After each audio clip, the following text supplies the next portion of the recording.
On a cold Christmas Eve in a small Nevada town, a lonely 58-year-old biker sat alone in a corner booth. An untouched burger in front of him, already cold.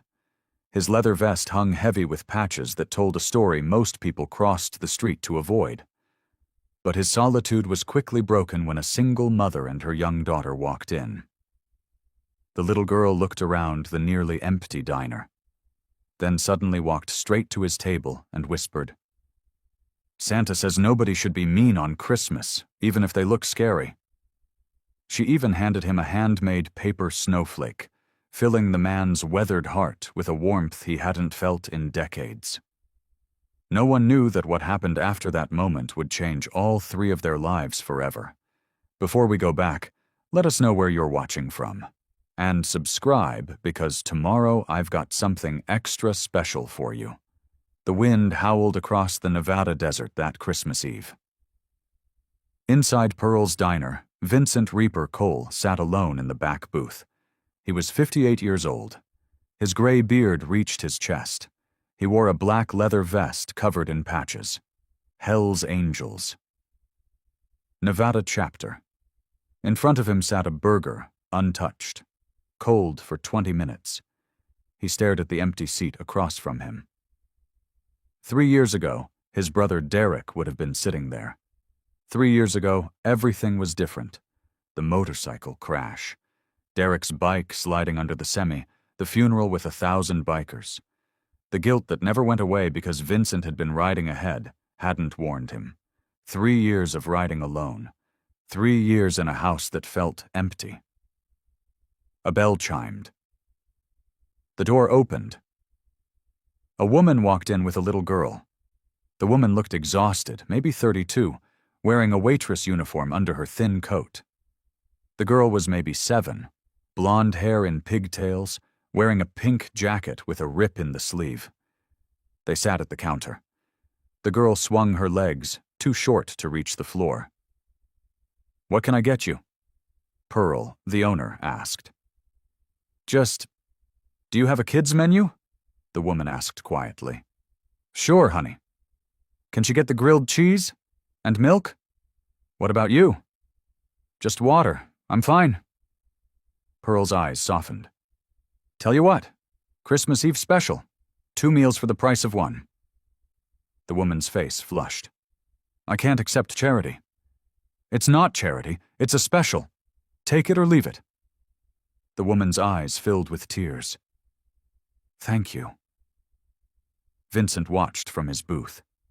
He saw the way the mother's hands trembled, the way she counted coins before putting them back, the way she smiled at her daughter even though her own stomach was probably empty. The little girl turned around. She looked directly at Vincent. Most people looked away when they saw him. The vest, the tattoos, the scars. But this kid just stared. Then she hopped off her stool and walked straight toward him. "Sophie, get back here," her mother called. But Sophie kept walking. She stopped at Vincent's table and looked up at him. "You look sad," she said. Vincent cleared his throat. "I'm fine, kid." "You're not eating your food. My mom says when people don't eat, they're sad." "Sophie," the mother rushed over. "I'm so sorry. We need to go." "Wait," Vincent heard himself say. "She's right. I am sad." Sophie pulled something from her pocket. A paper snowflake, folded from a napkin. "I made this in the car. Mom said we should give kindness on Christmas, even to people who look scary." Vincent took the snowflake with hands that suddenly felt too big. "Thank you." "Why are you sad? It's Christmas Eve." "Someone I loved died.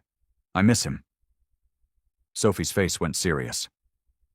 "My daddy died too. He was a soldier. Mom cries sometimes when she thinks I'm sleeping."